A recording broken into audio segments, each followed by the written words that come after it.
Ken, there you are. Chloe. And I think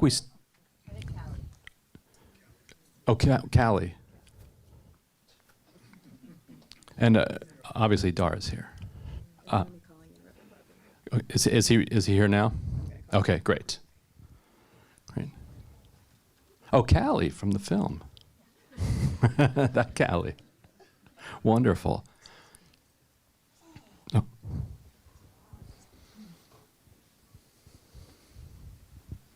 Hi, Bishop. Do you hear me? Okay, they're ready to start the panel. Okay, do you want to be put on speakerphone? Okay. How many mics there? We have one microphone, but I'll put it right by here now.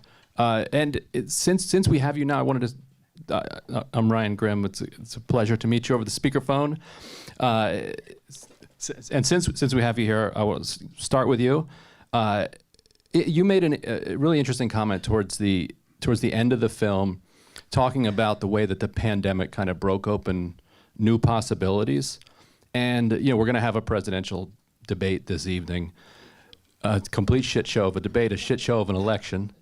And there was a poll that Pew had out today that said that there are more people frustrated and angry at these two candidates than at any time in the last 40 years. And I think something that's overlooked is the insight that you had there, that something broke open. As miserable as the pandemic was, the response to it let people see that we actually did have the capability to come together as a country and eliminate foreclosures and reduce child poverty and reduce poverty, and that these things are policy choices. And then in the flash of an eye, without any debate, we just kind of decided to stop doing that, or the system did. So I was curious, because this movement preceded that and then ran through it and still runs today. I'm curious to hear how you kind of experienced that break. And here, Thanks to you, sir. All of you are listening at the movie. Can you hear me well? oh, there it is. I found it. Yep, Yeah, you're good. yeah, thank you so much. And to all of you who just looked at the movie, there are a lot of dynamics. It's not we're not in a linear situation where you just go 1, 2, 3, 4, but there are some things that we know. First of all of our measurements about poverty were preceding COVID. And what COVID did was it did not cause more poverty and it did not so much exacerbate as expose. It exposed the brokenness of our healthcare system. It exposed the things that we should have been doing or could have been doing, and if we were doing them, they would actually address poverty, like, for instance, child tax, income tax credit. Expanding Medicaid to add more people. What it actually showed was during COVID that if we come together and put resources on things that work, we can address the issue of poverty and low wage. In fact, we can abolish it and end it. But COVID also did something else. It showed that even in our worst time, for some reason, we still get stuck in this greed. So that 68%, for instance, of all of the COVID money went to corporations and not to the people. And 350,000 people died during COVID, not from COVID, but from the lack of health care. Like Pamela, who was in that film, I believe, who died not because she caught COVID, but because she didn't have health care in the state that didn't expand it. And we still are one of the 25 wealthiest countries that does not offer some form of universal health care. And even in COVID, we called people essential workers, but we couldn't pass a living wage. We couldn't say, okay, if you're essential enough to go to work during COVID and save us, then you're at least essential enough to have living wages, paid family leave, health care, so forth and so on. So a lot of the frustration is not so much about the two candidates, it's about seeing possibility and then seeing that possibility annulled. Seeing child tax credit go in forth for about 6 months and then watch it being taken back and throwing those children right back into poverty. Seeing Medicaid expanded during COVID and then watching it take back to some 20 million people now have lost insurance that they had during COVID, and seeing us not go further, while at the same time we spent more money in military spending. We made more billionaires than ever during COVID. The billionaires actually gained about billions of dollars. We ended up having a $1 trillion tax cut that we did not repeal, even in the midst of COVID, to ensure that people didn't die. We lost over 1 million people, and we know that during COVID, poor people died at a rate 3 to 5 times higher. We actually did a study with Jeffrey Sachs and others. So there is what people, I think, understand, and through COVID, is that we're in a crisis of civilization, that we're in a moment that forced people in pain to understand that they have to have a movement, because if you can't pass health care in the midst of an epidemic, if you can't even waitresses who made $2.13 an hour during the epidemic, but were considered essential workers. If you can't do those things, then that proves that. Yes, I think we might be losing, but I bet you know the point he's trying to make. Do you want to finish it? Well, I do, and I just want have a little more love on Dara.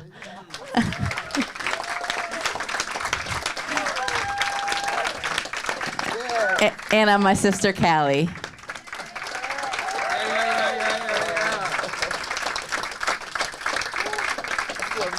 I feel like people know all my secrets. And just all of the heroes and heroines of this nation, some of whom were actually in this film, showing the fight that people are waging because we have to change, this policy violence. And so I think what Bishop Barber was saying, and maybe we can hear him more. Oh. I think you're back. Yeah. Let me just add this one piece. When Pamela called me, she couldn't breathe hardly. Alabama didn't expand health care. With her last breath, she said to me, "Make sure y'all don't make this move. Promise me that you're not going to quit this move." And the next call we got is she had died.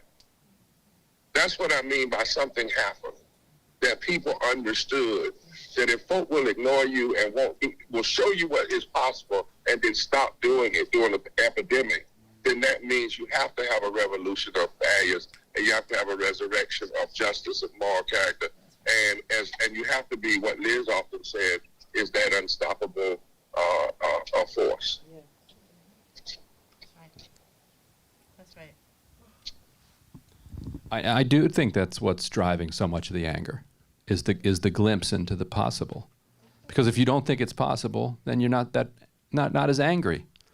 But once you realize that it's possible and it can be taken from you that quickly, and it can be and you can get it back if there's a revolution for it.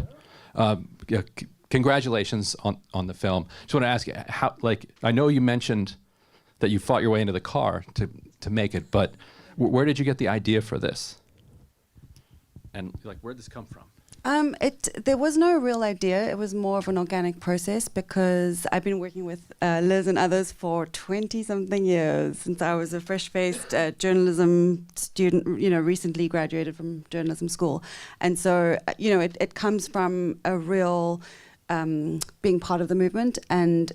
But at the moment that things ticked over into a different kind of feeling, where it felt the scale was really exponentially growing and the possibility was feeling much more palpable, was in early 2018 when, after many decades of laying the groundwork, folks were joining together to announce the official launch of the Poor People's Campaign, a national call for moral revival, with these 6 weeks of action. And it was that moment when I said to Liz and others, there's maybe a bigger movie here than some of the shorter pieces that we'd been working on together for many years. And that's when, we mobilized all of these filmmaking crews all around the country. And Callie, can you put into words the feeling of seeing the movement and up on the screen like that? I don't know. First, I just want to say everybody in this room that I know and don't, I love y'all. That's right. I love y'all. Y'all. That's right. I do. Y'all just don't know how much you inspire me to continue to do whatever I can. I felt like in the back, I felt stripped naked. Mm-hmm. I felt like, not like my clothes, but I felt like my soul had been laid out before you.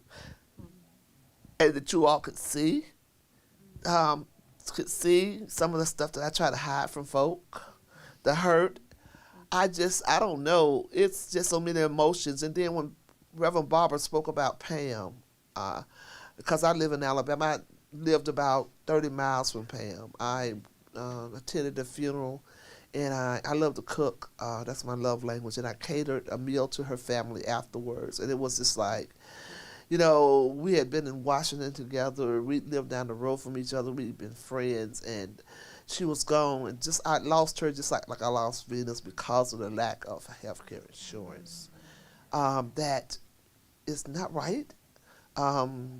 We should never lose someone in America for the lack of healthcare insurance. Never, ever. I don't care what your financial situation is. I don't care what your housing situation is. It should never be because you did not have a card, a plastic card. And I am so angry about that, even now. And I still have to separate myself from this movie when I speak about it, because that woman that was wailing, I wail with her every time she wails. I wail with her. And I'm grateful that I'm even still able to, some 14 years later, wail in that way and cry every time I see her. It keeps me human. It keeps me real. This is not a movie. This is not a written script. This is folks' lives the script is being written as we live it. And you know, I don't want anybody to ever think that any of us that are on this film are looking for anything other than justice, damn it. All we want is some justice. So many cameras have been in my face, so many reporters have been in my face, and people get the wrong idea. Okay, Bishop, I'm sorry. Because then he has to hop off. Yeah, go ahead. Yeah, let me say one thing, because I'm going to jump off, because you all can take it in. Any other questions Sid can handle for me. You know, when Callie mentioned the wailing, and Callie, you remember that day we were talking, and I said, just let it out. But I was saying it from a prophetic standpoint. There's a scripture in the Bible, the 5th chapter of Amos. We often hear when Dr. King said, let justice roll down like waters of righteousness like a mighty stream. But before you get to that verse, it says, there must be a remnant that goes in the street and wails and says, not on our watch, not in our time. And they must shut down the malls, the shops, whatever, and just wail, just act as though what it is not what ought to be. Sometimes that's the first point of a movement, is to just say no. You don't even know when the change is going to happen, but just expose it, speak the truth, and put a face on the numbers, and just be willing to cry out loud, to refuse to experience the pain in private, to refuse to just continue to go as though things are okay and everything is fine. And I think politicians got to recognize when you're at that moment in that movement in history that people have decided to wail. Because what the scriptures tell us is that when it actually says God, if you will, the spirit, the universe, however you describe it, will assist you only when you wail. Only when you say, this is not right, and it's not right in morally, it's not right religiously, it's not right constitutionally, and if I can't change it immediately, I'm not going to accept it, and I'm going to sound the alarm that I'm not accepting it, not by returning violence for violence, but by wailing and like a siren on a fire truck. That you're going to hear that this is a problem that does not have to exist, and we have an emergency, a human emergency. So, Callie, thank you, and thank everybody and all of us.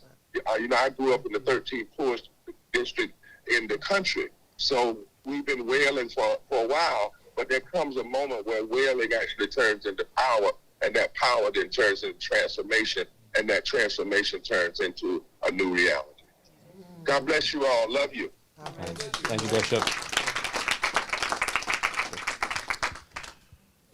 And a question for all of you. Oh shoot, we have to go in like 2 minutes. Can you Dara, I want to finish with you so that you can tell people how they can help promote the film. But wanted to get from your perspective, where is the Poor People's Campaign now? Bring us up to speed in what's coming soon. Awesome.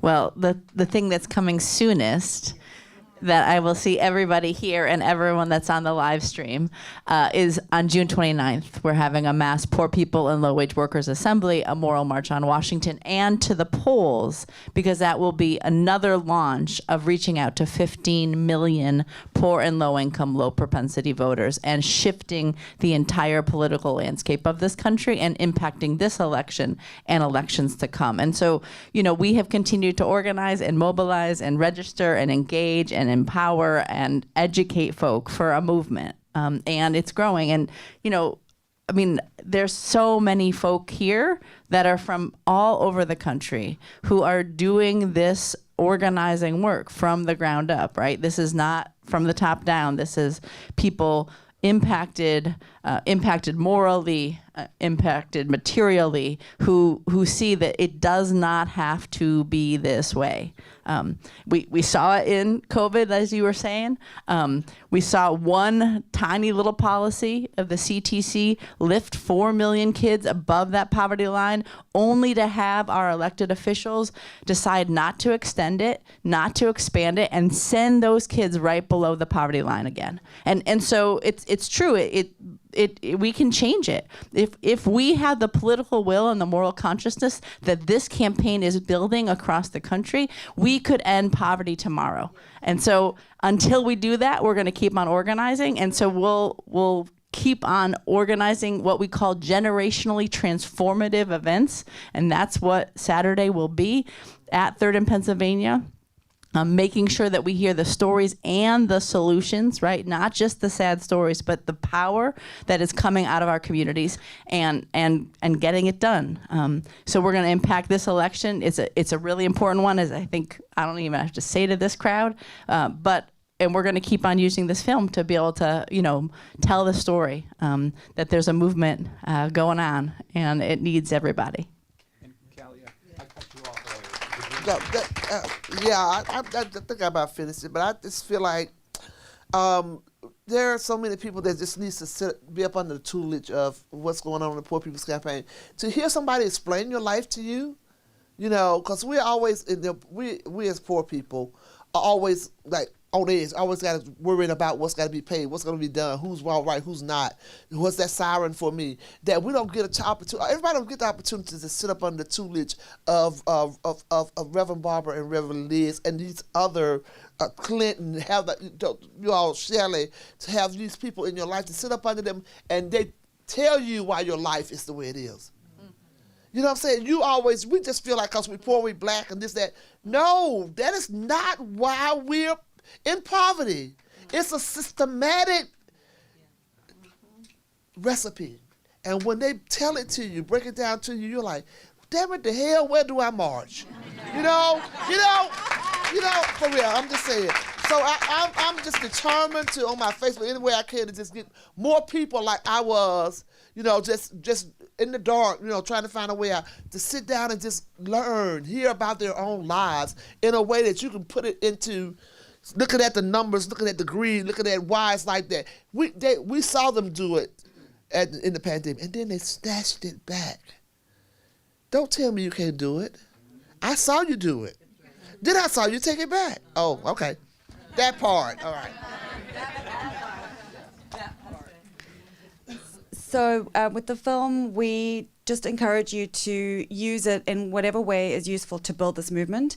The film is purposefully 47 minutes long because we hope that you can screen it in, classrooms, in your community halls, and follow it with, testimonies from poor community members. Invite your elected officials to have a forum. These kinds of scenes are in the film because they also are a model for folks to take and use and morph and tweak it to what you need in your where you are. So just very briefly, there is a very quick and dirty website that I made last night in 10 minutes.